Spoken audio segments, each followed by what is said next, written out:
আসসালামু আলাইকুম প্রিয় শিক্ষার্থীরা। তো আজকে তোমাদের সঙ্গে আমরা নতুন একটা অধ্যায় নিয়ে কথা বলবো, আদর্শ জীবন চরিত্র। সবাই বই নিয়ে নাও এবং আমাদের বইয়ের পৃষ্ঠা নাম্বার হবে হচ্ছে 139, পৃষ্ঠা নাম্বার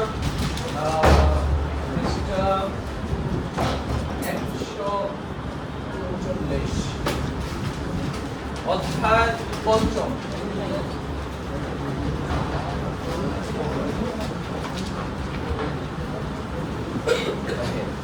এবং পঞ্চম অধ্যায়ে মূলত আমরা আলোচনা করব আদর্শ জীবন চরিত।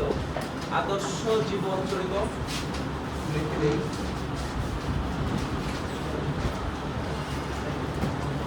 আদর্শ জীবন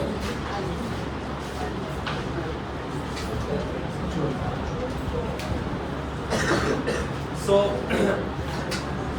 আশা করি আমরা নতুন কিছু জানতে পারবো এবং আমরা ইতিমধ্যে 6, 7, ষষ্ঠ, সপ্তম এবং অষ্টম শ্রেণীতে এই সংক্রান্ত নানান জীবনী আমাদের গিয়েছে। প্রফেসর সাল্লাল্লাহু আলাইহি সাল্লামের জীবনী, চার খলিফার জীবনী, আয়েশা রাদিয়াল্লাহু তাআলা নানান জীবনী আমরা পড়ে এসেছি। সবাই বই নাও এবং দেখো।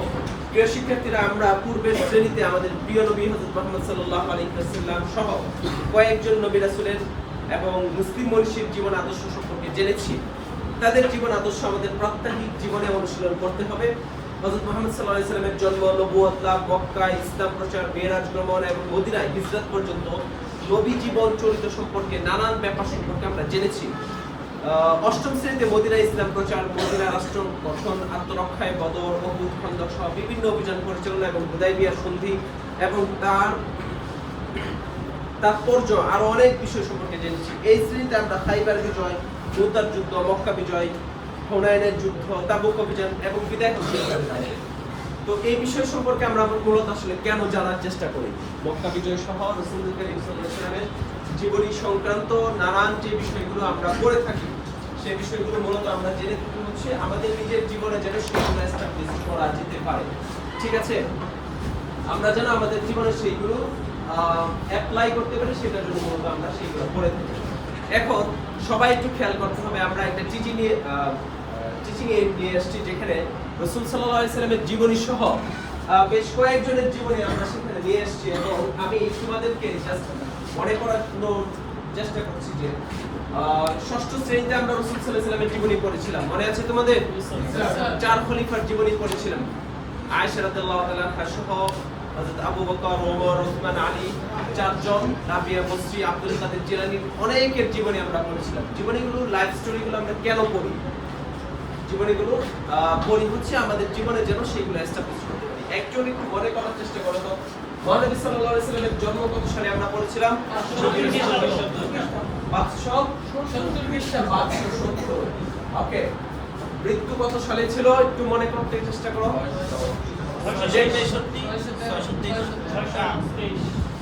632। একজন বলো। 632। আচ্ছা, অনেকের কথা এখানে আছে, কিন্তু রাসূল সাল্লাল্লাহু আলাইহি ওয়াসাল্লাম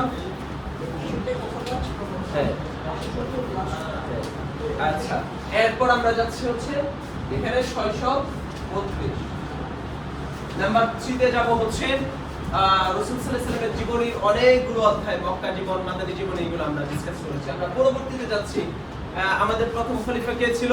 আবু বকর রাদিয়াল্লাহু তাআলা। আবু বকর রাদিয়াল্লাহু তাআলার জন্ম, মৃত্যু এবং খিলাফত। ঠিক আছে, মনে আছে জন্ম কত সালে? আবু বকর রাদিয়াল্লাহু তাআলা রাসূল সাল্লাল্লাহু আলাইহি সাল্লাম থেকে মাত্র 2 বছর ছোট ছিলেন। ঠিক আছে, 572। আচ্ছা, তারপরে মৃত্যু হয়েছিল। এই রকম শর্টগুলো আমাদের মনে করতে হবে, সেগুলো আমরা আমাদের পরবর্তী কথায় যাব। ওকে, এবার আমরা যাচ্ছি হচ্ছে একটা টিম ওয়ার্ক করতে হবে। এখানে গ্রুপ ভিত্তিক কিছু কাজ আছে আমাদের। গ্রুপ ওয়ার্ক আমি বলে দিচ্ছি, দলগত কাজ। দলগত কাজের মাঝে আমাদের থাকবে হচ্ছে প্রথমে সবাই একটু টিম ওয়াইজ ভাগ করে নিতে হবে। বসছো মেবি ওইভাবেই না, এ টিমকে টিম 1 বা এ টিম তো আমাদের অলরেডি সেটআপ করা যেহেতু সেই অনুযায়ী কিন্তু সহজতার সাথে আমি 2 বেঞ্চ করে করে এরকম এখানে 1 এই দুটো তোমরা এদিকে ঘুরে নন মুসলিম এই এখানে একজন আসবে চলে আসবে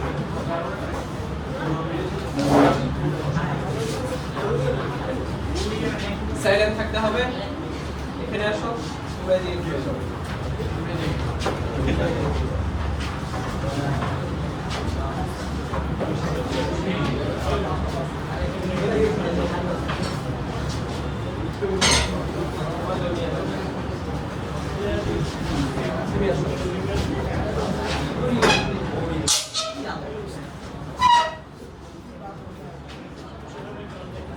সবাই তাহলে গ্রুপ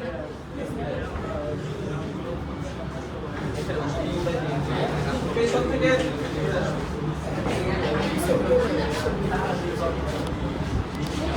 এখানে বসুন ওকে নেক্সট হচ্ছে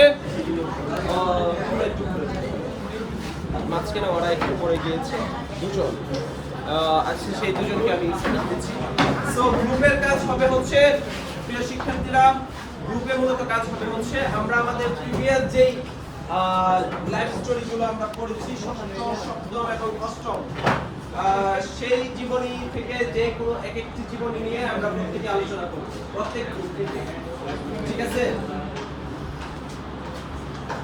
এবং প্রত্যেক গ্রুপ থেকে একজনের লাইফ স্টোরি ফর एग्जांपल এই গ্রুপ 1 আলোচনা করবে প্রফেট সাল্লাল্লাহু আলাইহি ওয়াসাল্লাম হতে পারে আমি বলে দিচ্ছি নাম্বার গ্রুপ 2 করবে হচ্ছে আবু বকর রাদিয়াল্লাহু তাআলা গ্রুপ 3 হচ্ছে হযরত উমর রাদিয়াল্লাহু তাআলা গ্রুপ 4 উসমান রাদিয়াল্লাহু তাআলা আলী রাদিয়াল্লাহু তাআলা এবং তারা হবে হচ্ছে লাস্ট গ্রুপ তোমরা কাদের জীবনী নিতে চাও যে কোনো একজন যাদের জীবনী আমরা ষষ্ঠ সপ্তম এবং অষ্টম শ্রেণীতে পড়া হয়েছে হ্যাঁ তাহলে তোমরা রাবিয়া মুসলিম ঠিক আছে এই জীবনীটা পড়া হয়েছে সো প্লিজ প্রত্যেকের মাঝে ডিসকাশন হবে এবং একটা নোট ডাউন করে ফেলতে হবে জন্ম মৃত্যু এবং ইম্পর্টেন্ট ইনফরমেশন এবং প্রত্যেক গ্রুপ থেকে একজন করে উপস্থাপন করবে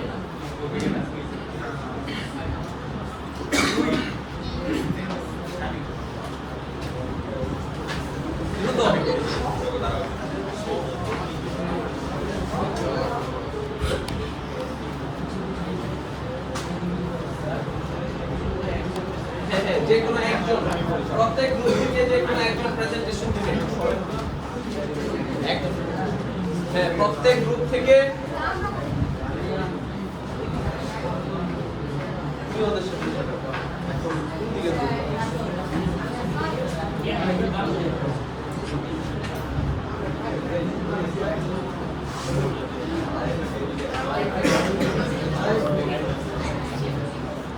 ওকে তাহলে তোমাদের কার লাইফ ছিল কার স্টোরি ছিল ওমর রাদিয়াল্লাহু তাআলা অনেক ইম্পর্টেন্ট এগুলো একজন এখানেও এটা হবে প্রিভিয়াস ক্লাস থেকে আমি তোমাদেরকে একটু ক্লু দিয়ে দিতে পারি সেটা হচ্ছে প্রত্যেকের জীবনের শুরু জন্ম ঠিক আছে এবং তিনি খিলাফত করে তিনি কুরআন সংরক্ষণ করার কাজ করেছেন 600 বছর আমাদের বলেন আর উমর রাদিয়াল্লাহু তাআলার জন্ম সাল বলে দিচ্ছি 800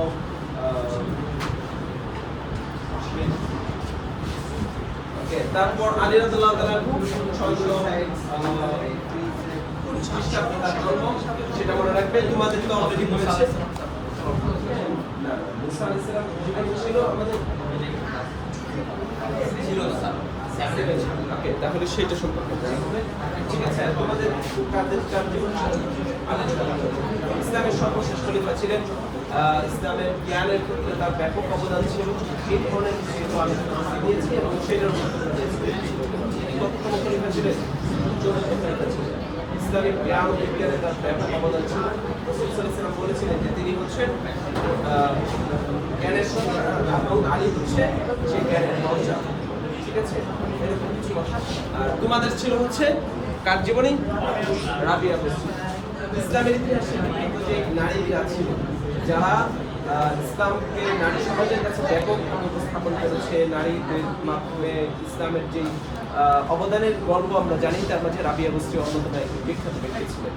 ঠিক আছে, এবং আধুনিক এই সমাজ ব্যবস্থায় নারীদের জন্য রাবিয়া বস্তির জীবনীতে রয়েছে উত্তম আদর্শ, এই ধরনের কিছু কথা। আচ্ছা, তাহলে আমরা একজন একজন করে প্রত্যেক গ্রুপ থেকে একটু শুনে নেই, একদম ছোট করে বলতে হবে। সো দাঁড়িয়ে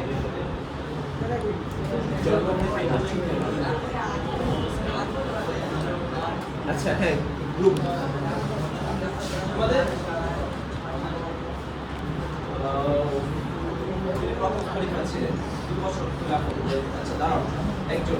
আমি কোশ্চেন করছি, যে কোশ্চেন গুলো তোমাদের জন্য ইজিয়ার হতে পারে। গ্রুপ 1 থেকে একজন দাঁড়াবে প্লিজ।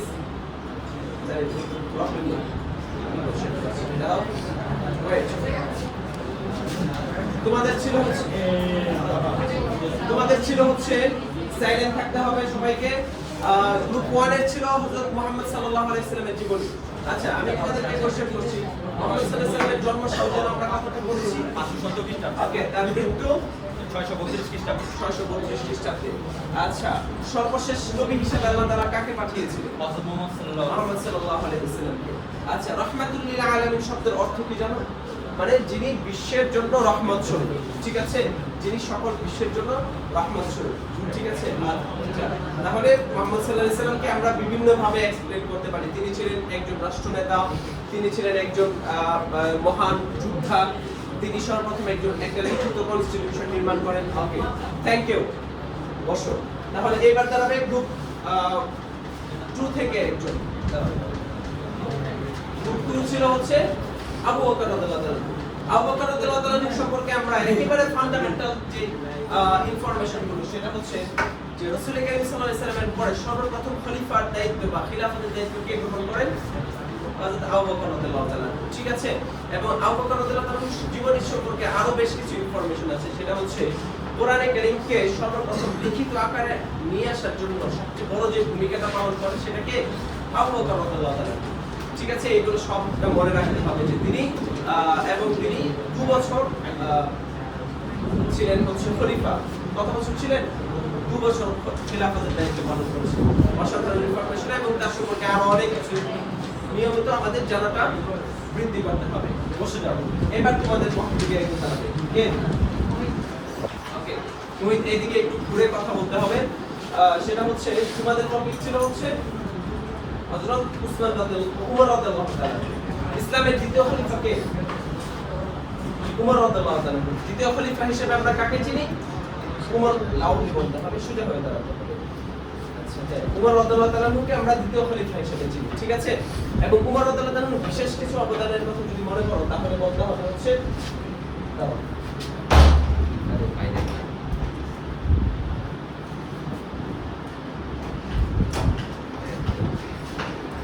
খলিফা উমর রাদিয়াল্লাহু তাআলা সম্পর্কে যদি আমরা বলতে চাই, তাহলে জানবো হচ্ছে উমর রাদিয়াল্লাহু তাআলা ইসলামের সবচেয়ে বড় এরিয়াটা বিজয় করেন। মানে ইসলাম যে সারা ওয়ার্ল্ডে ছড়িয়ে গিয়েছে কার হাত ধরে? সর্বপ্রথম উমর রাদিয়াল্লাহু তাআলা। বুঝতে পেরেছো? প্রফেট যখন ছিলেন তখন তো মক্কা মদিনায় ইসলাম ছিল। সেই মক্কা মদিনার ইসলাম বাংলাদেশ পর্যন্ত চলে আসছে। কিভাবে আসছে? এই হাজার মাইল পাড়ি দিয়ে এত দূরে চলে গিয়েছে উমর রাদিয়াল্লাহু তাআলা। ঠিক আছে না? ঠিক আছে, মাশাআল্লাহ। এরপর তোমাদের ছিল হচ্ছে একজন উসমান রাদিয়াল্লাহু তাআলা। ইসলামের তৃতীয় খলিফা কে ছিল? উসমান রাদিয়াল্লাহু তাআলা। আচ্ছা, তো উসমান রাদিয়াল্লাহু তাআলার একটা অন্যতম সেরা কাজ কি ছিল বলতো? কোরআন শরীফ সংকলন করেছে। তোমরা জানো যে রাসূল কারীম সাল্লাল্লাহু আলাইহি ওয়াসাল্লামের কাছে যখন কোরআন এসেছে তখন কি এরকম লিখিত ছিল? লিখিত ছিল না, এটা ওরাল ছিল, মুখে মুখে এসেছে, তাই না? কিন্তু এই যে আমরা আমাদের সবার বাসায় কোরআন তেলাওয়াত আমরা করি না, ওই যে কোরআন যে বই আকারে, এটা কে করেছে কাজটা? উসমান রাদিয়াল্লাহু তাআলা। যার জন্য তাকে কি বলা হয়? জামিউল কোরআন। উসমান রাদিয়াল্লাহু তাআলার নাম কি? জামিউল কোরআন। জামিউল কোরআন মানে হচ্ছে কোরআন একত্রকারী, যিনি কোরআনকে একত্রিত করেছেন, তাই না? এবং উসমান রাদিয়াল্লাহু তাআলা ছিলেন হচ্ছে আরবের অন্যতম সেরা ধনী মানুষ। তিনি একটি যুদ্ধে 1000 উট দান করেছেন। 1000 উটের বর্তমান বাজার মূল্য কত জানো? কয়েকশো কোটি টাকা, শত কোটি না, হাজার কোটি টাকা হয়ে যাবে। ঠিক আছে, এত তিনি 100 উট এবং 1000 ঘোড়া এরকম বেশ কয়েকটা আছে। কেউ কেউ বলেছেন যে 1000 ঘোড়া তিনি দান করেছেন। ঠিক আছে, ওকে বসো, ধন্যবাদ। তারপর এই গ্রুপে তোমরা বলবে হচ্ছে আলী রাদিয়াল্লাহু তাআলা সম্পর্কে। তাহলে ইসলামের চতুর্থ খলিফা কে ছিলেন? আলী রাদিয়াল্লাহু তাআলা। আলী রাদিয়াল্লাহু তাআলা সম্পর্কে একটা স্পেশাল ইনফরমেশন দাও। হযরত আলী রাদিয়াল্লাহু তাআলা আনহু একটা যুদ্ধে তার হাত হারিয়ে ফেলে, তখন সে কানুসবুর্গের দরজাকে ঢাল বানিয়ে যুদ্ধ জয় করে এবং পরবর্তীতে দেখা যায় যে এই কানুসবুর্গের দরজা ওঠাতে মোট 8 জনের সম্মিলিত শক্তি প্রয়োজন। মাশাআল্লাহ, অনেক ধন্যবাদ, অসাধারণ। আলী রাদিয়াল্লাহু তাআলা কে আল্লাহ তাআলা এত শক্তি দিয়েছিলেন যে তিনি একটি দুর্গের দরজা খুলতে পারছিল না। মুসলিমরা সেই দুর্গ তো দেখেছে যেখানে সৈন্যরা বসবাস করে, এরকম এই যে রুমের মাঝে, মনে করো এখানে তোমার শত্রু সৈন্য এই রুমের মাঝে বসবাস করছে আছে এবং এই দরজাটা না ভেঙে তাদেরকে দেওয়া যাচ্ছে না। তো এত বিশাল শক্তিশালী একটি দরজা, যে দরজা নাড়াতেই 8-10 জন মানুষের প্রয়োজন পড়ে, লোহা দিয়ে দরজা, হ্যাঁ না হয়তো খুলে ফেলবে, সেই দরজা আলী রাদিয়াল্লাহু তাআলা এক হাতে টান দিয়ে তিনি ভেঙে ফেলেছিলেন।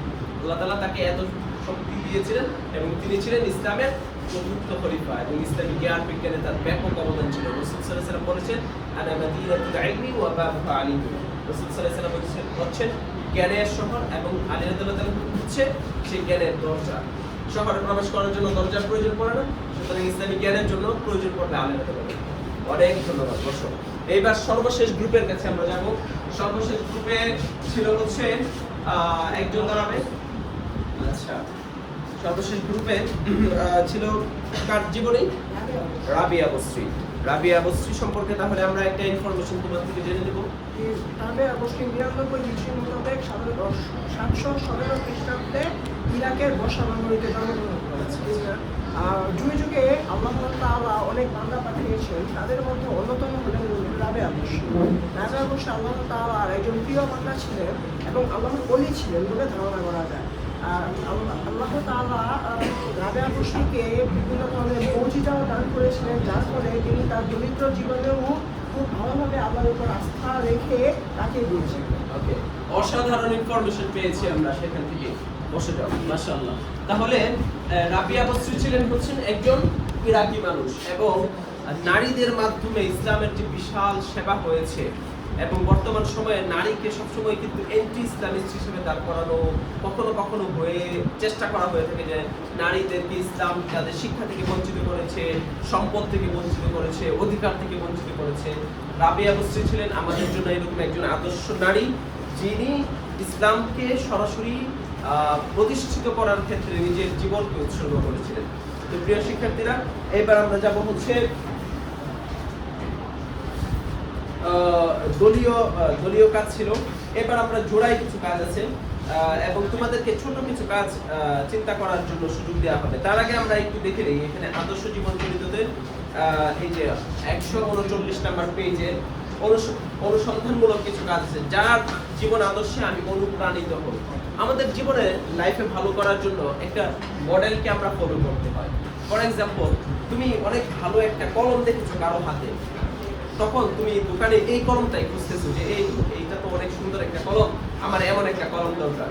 কারো হয়তো দেখেছো যে তার হাতের ঘড়িটা খুব ভালো ডিজাইন, সো এই ডিজাইনটাকে তুমি খুঁজছো। তো লাইফকে ডিজাইন করার জন্য এরকম একজন ডিজাইনার প্রয়োজন পড়ে যে যাকে আমরা ফলো করি, ঠিক আছে, যার কাজগুলো আমাদের ভালো লাগে। সেটা আমাদের প্রফেট হতে পারে অথবা এমন হতে পারে আমাদের ফ্যামিলির কেউ একজন, আমাদের টিচার। তো এখানেই বলছে যে শিক্ষকের নির্দেশনা মোতাবেক উল্লেখিত শিরোনামের আলোকে তোমার পছন্দের ব্যক্তির গুণাবলী তুমি যেভাবে অনুসরণ করো তা নির্ধারিত ছকে পূরণ করে উপস্থাপন করবে। এই কাজটির জন্য তোমার দেখা বা জানা ব্যক্তি নির্বাচন করবে। ঠিক আছে, কার কাজগুলো তোমার ভালো লাগে? এখানে সবাই একটু দেখে নাও। প্রিয় ব্যক্তি নাজমা, সেটা তোমার মা হতে পারে। আমাদের মায়েদের অনেক কাজ আমাদের অনেক ভালো লাগে, আবার সব কাজই যে আমাদের ভালো লাগে তা নয়, আবার কিছু কাজ আমরা অনুসরণ করতে চাই। এখানে আছে পছন্দের গুণাবলী, যেমন হয়তো তোমার আম্মু অনেক সত্য কথা বলেন সবসময়, তোমার লাইফে এটা খুব ভালো লাগে যে না, যত কিছুই হোক, ভুল হোক, যা কিছু হোক, আমার মা সবসময় সত্য কথা বলার চেষ্টা করেন। নাম্বার 2 হচ্ছে যেভাবে আমি অনুসরণ করবো, দৈনন্দিন জীবনে সব ক্ষেত্রে সত্য করবো। তো তুমি সবসময় এটা মনে রাখো যে আমার আম্মু কখনোই মিথ্যা কথা বলেন না, সুতরাং আমার জন্য মিথ্যা কথা বলাটা কোনোভাবেই উচিত হবে না। এটা হয়তো এমন হতে পারে যে তোমার বাবাকে তুমি অনুসরণ করো, তোমার বাবার ব্যক্তিত্বকে তোমার ভালো লাগে এবং তুমি জানো যে তোমার বাবা অনেক কষ্ট করে আর্ন করেন, অনেক কষ্ট করে সংসার চালান, তারপরেও তিনি কখনোই টাকা এদিক সেদিক করেন না, অথবা তিনি অসৎ পথে কখনোই যান না, যার জন্য তোমার লাইফের একটা ইচ্ছা হচ্ছে যে জীবনে যেই কোনো ক্রাইসিসে পড়া হোক কখনোই মিথ্যা এবং অসত্যের দিকে যাব না। এরকম 3টা কাজ তো আমাদের কমপ্লিট করতে হবে, যে কাজগুলো আমাদের পছন্দের মানুষকে আমরা দেখি করতে এবং সেই কাজগুলো আমরা নিজেরা জীবনে এস্টাবলিশ করতে চাই। একটা হবে হচ্ছে সততা, আরেকটা হতে পারে এমন যে তোমার বাবাকে তুমি সবসময় দেখেছো বা তোমার মাকে দেখেছো যে তিনি কোনোদিন নামাজ ছাড়েননি, সুতরাং তোমার লাইফের একটা গোল হচ্ছে ঠিক আছে আমার আম্মুকে যেহেতু ছোট